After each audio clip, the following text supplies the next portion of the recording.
ഒരേ ചിന്ത വീണ്ടും വീണ്ടും ചിന്തിക്കുന്നതാണ് ഓവർ തിങ്കിങ്.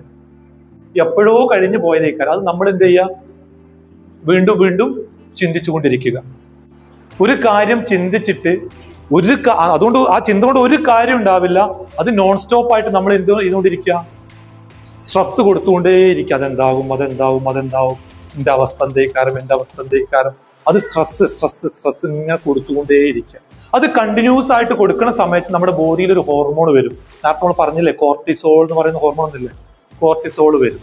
ക്ഷീണം ഉണ്ടായിരിക്കും. ഈ ആളുകളുടെ ഇടയിൽ പോകാനും നമുക്കൊന്നുണ്ടാവില്ല, താല്പര്യം ഉണ്ടാവില്ല, അല്ലെ?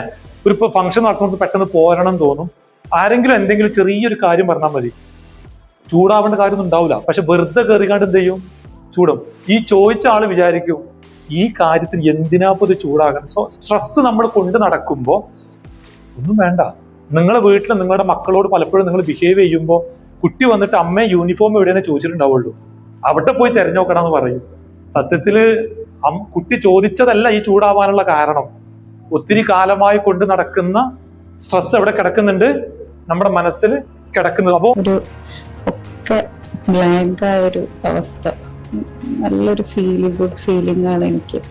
അതുപോലെ മെഡിറ്റേഷൻ അറ്റൻഡ് ചെയ്തപ്പോഴും ആ ഒരു ഭയങ്കര സമാധാനം കിട്ടുന്നുണ്ട്. തീർച്ചയായിട്ടും വളരെ സാറോട് അത്ര താങ്ക്സ് പറഞ്ഞു.